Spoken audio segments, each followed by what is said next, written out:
Alrighty, thought I would do another bit of gameplay with commentary. This one's on the PTE. We're playing Marine-Stryker on Chkalosvk Airbase. I wanted to play on the left side, but other people wanted to play there, so I ended up switching to A, which is a fine point to play Marine-Stryker on. And yeah, in terms of opener, I wanted to try out these 120 cost pack 2s and get 2 of them and see if I could shoot down planes before they dropped their payload with them. But it didn't go that well in this game. But I decided against it for the opener because when you play A, you're going to be in a fight immediately, and you want to be going in with a decent amount of force if you're going to contest that point from the beginning, which is kind of important in the PTE with the way that the scoring system works. So yeah, we're playing Marine-Stryker. We're going to basically play it like it's the live version and just be using combat engineers, marine raiders, 4-con, SMOR, and marines. Which are all still very strong in sort of under 400 or 500 meters. And then we'll see what our opponent comes up with. I'll fast forward a bit just to get us into the game.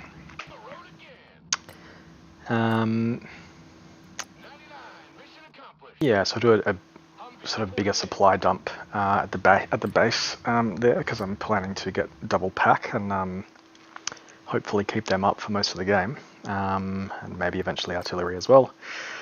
And I'm just gonna keep a decent mix of anti-infantry and anti-tank on the objective. Meta spot there for the snipers, sort of pretty obvious one.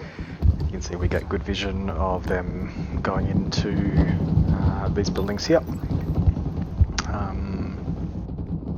And yeah, I try a bombing run here, but I stuff it up actually. It's a lot easier to stuff up your bombing runs in the PTE for some reason. But yeah, I'll explain that when it comes up on screen. I'm not going to go straight into the point. I'm going to wait, obviously, for the rest of my guys to get there, and then go in and try to take it back. Infiltrating.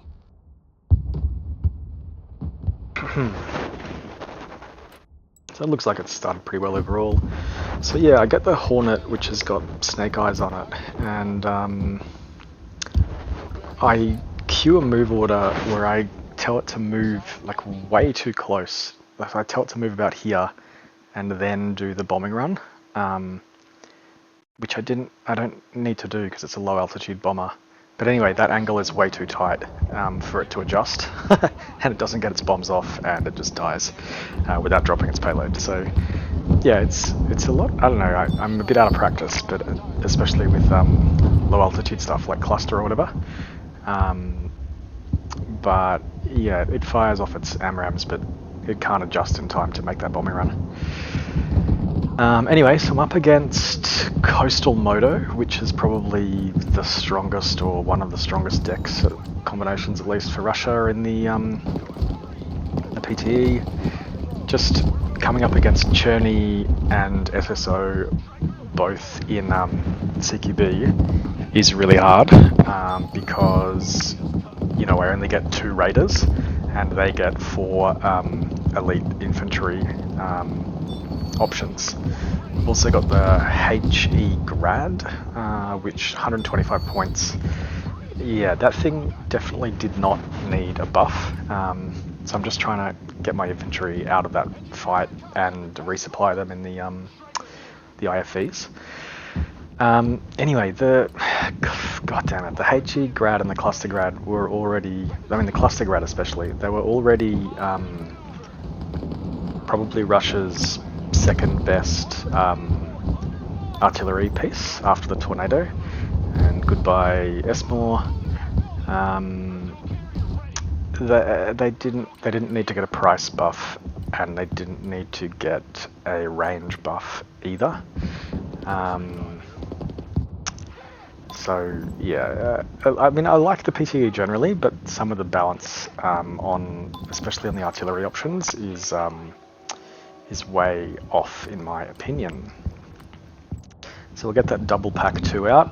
They only get 2 missiles each, but they've got, you know, decent range as far as the PTE goes. And I sort of wanted to see if I could, you know, do things a little bit like you would expect to see them in the live version. Let's turn down the volume a bit. Metis there is not good. It's just, yeah, he needs to occupy those buildings with CQB infantry before he has any hope of maintaining the Metis there. Also, I think the only good version of the Metis is the VDV version. The rest of them kind of suck. Yeah, so anyway, but you can't be hoping to have Metis here and Iglas here unless you have a CQB presence in this building. Yeah, especially when you have such good, strong options with this deck in terms of... oh, this was annoying actually. So this is the Katran. I've got the CRAM. I've got 2100 meter range. If he's got the Hermes, he's got 2000 meter range. So there's a 100 meter sort of window for me to outrange him. But if he's got the seed version and I turn on the radar before I realize or check, that happens and you lose the 210 point CRAM for nothing. But in general, I'm doing okay here. I'm doing pretty well, I'd say. I think he's brought not enough CQB infantry and too many Morskaya, too many grads, too many choppers, whatever else. You know, he's probably doing okay on kills at the moment, but he's lost a lot of space, which is just as important because it's going to have a big say on future kills if I occupy a lot of the good spaces. So yeah, now that I've lost the CRAM, the Katran can come in and bully me with that very good machine gun or whatever it has.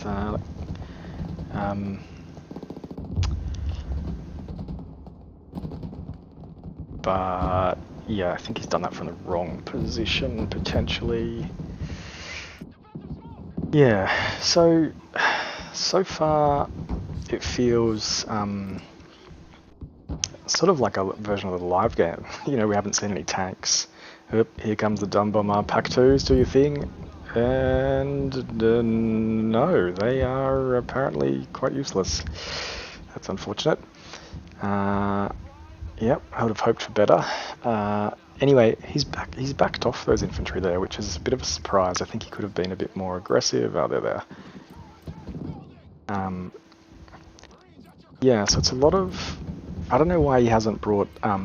maybe he's got SSO in the standoff version in this deck, which is a mistake if you're playing this point, just because, yeah, like I said before, having four copies of those elite infantry, Cherney and SSO, against my 2 Marine Raider options is going to go well for him. I've got combat engineers, but they're not going to do that well against SSO most of the time, unless they're within 200 meters, then they can compete reasonably well. Get the Catafe out, probably should have done that ages ago. More dumb bombers. Yeah, this guy is... he doesn't have enough of a front line and he has too many support units. He has too many grads, tornadoes, planes, whatever else, and not enough presence with infantry on the actual point, and in these forests as well. Especially with coastal moto, I think he probably should be trying to bully on the ground with infantry. Because, yeah, here, even if those dumb bombs do work, he doesn't have enough to actually take the point. And yeah, I mean, I've got those Dragoon trophies that can help out as well because there's no tank presence. Yeah, Spetsnaz VMF, I think that is, the 70-point version. It sort of tells you that he's down to... He must have lost 2 Churney already, and they're on recall, rearm, or resupply, whatever the expression is.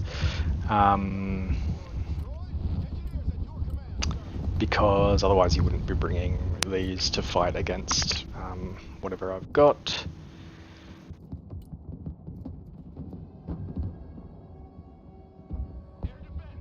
Yeah, so I'm very surprised those Forcon lost actually against the panicked Spetsnaz. Yeah, I sort of looked away because I thought that was a foregone conclusion that they'd win, but apparently not, and we lose those, which is very, very annoying. But yeah, generally we're doing fine here. We've got AA, we've got 1 Shorad, 1 Manpad, we've got Catafe, and we've got, you know, anti-tank, anti-personnel. We're doing fine. We've got control of some important ground, important forest areas, so there's a bit more space for our supply. And yeah, it's going reasonably well.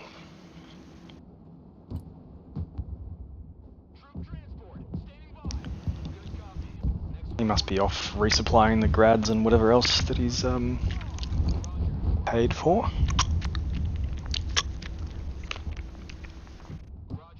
So yeah, we're gonna just take the space here and be aggressive.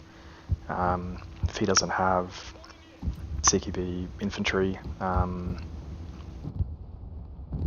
you have to be aggressive and push forward. If you just sit on the point, then you'll just get artilleried or bombs, or here comes some tornadoes, or planes will hit you, or whatever else.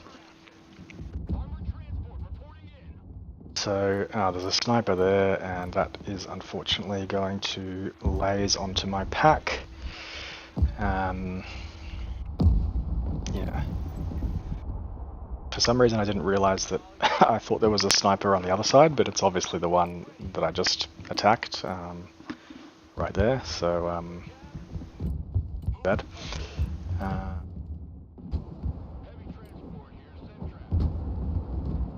Yeah. Catafe doing its thing. You know, normally you would expect to hit some infantry in this forest, but like I said, he spent all his money on tornadoes, planes, grads, and whatever else. So there's actually nothing to hit in that forest. So yeah, we will take the space, push up, be aggressive, which is how you have to play it when someone spams too much support units. I'm looking for that sniper that I believe is in that forest, but there's obviously nothing there. Yeah, I must have got confused about that one.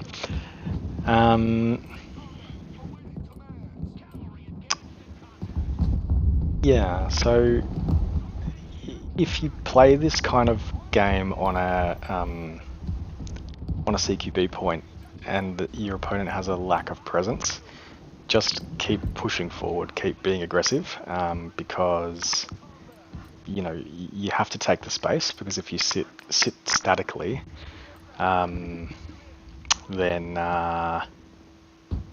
yeah, you'll just get hit by that artillery.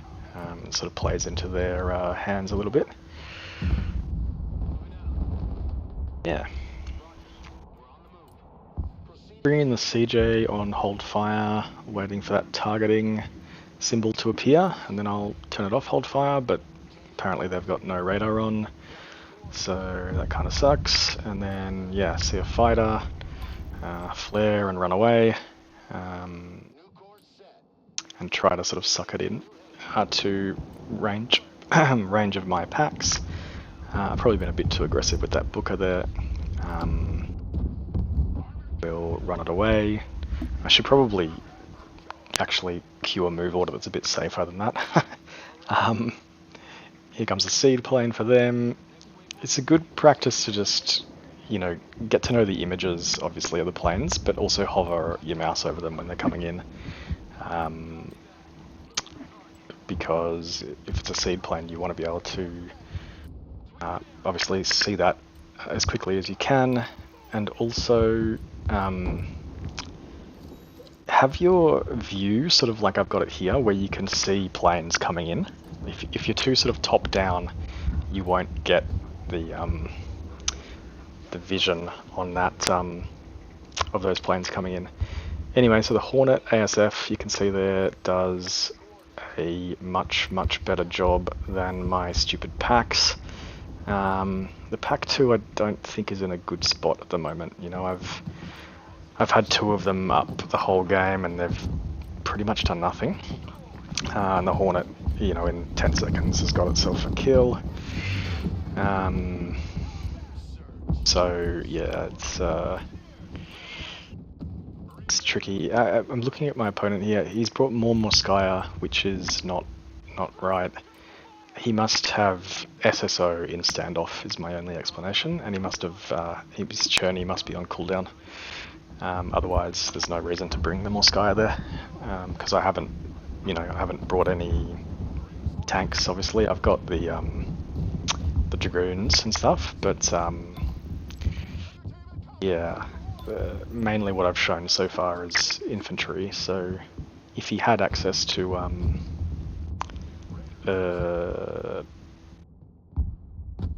SSO in CQB, you'd expect to see those, but he probably doesn't, which is a mistake on this kind of point. Be a bit careful there that I don't completely vacate the point while I'm going to resupply. And yeah, I mean, he's hitting reasonable spots with these cluster grads, but yeah, I suppose that I've got enough of the space advantage that I can sort of spread out a little bit. If he had some more control in one of these forest areas, might do a bit better with the grads, just in terms of where he's aiming them. More tornadoes. This is very much like a live version game. It's just tornadoes and grads.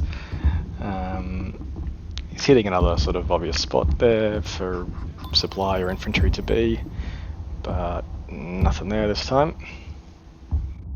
And it's just, yeah, a big old waste for him, so get my healed up infantry back in there. I should have backed off that trooper AA a little bit sooner. Unfortunately I will lose that, which is very annoying. But triple Morskaya, we should clean that up pretty quickly. And yeah, I brought the Super Cobra up because it's got some Zunis on it and it's got a Sidewinder on it. So if I see that Katran again, I can maybe deal with it. Oop, tornadoes have finally found me. And I've brought a sniper up to sort of take more of that space. But I'm going to lose that Super Cobra maybe to a tornado shot, which is very annoying. So yeah, the only thing I'm really struggling here with is Shorad and manpads and choppers, which has sort of been my experience of the PTE so far. Very difficult to counter the Luma.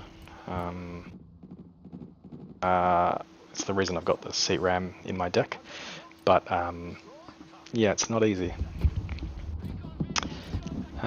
Javelin Trophy there is going to get its shot off. The 3-second aim time I really like. I think it's necessary if you want to keep tanks the way that they are. And yeah, I think he probably should have used a few more tanks in this situation, potentially, rather than spamming Morskaya. Probably would have caused me a little bit more trouble, even though I've got Marine-S more in a couple of spots, but yeah. So here I've got enough of a frontline presence and I'm sort of at risk of being bombed or nuked or artilleried or whatever, so I start to spend some money on my backline and get some HIMARS up, which I will fire and sell because I don't think there's much point in keeping them at the moment with the resupply time. So I would expect them to make some... Whoops, there's a nuke. Okay, we won't need to HIMARS that anymore. I'd expect them to change that a little bit, because, I don't know, it doesn't make much sense to me that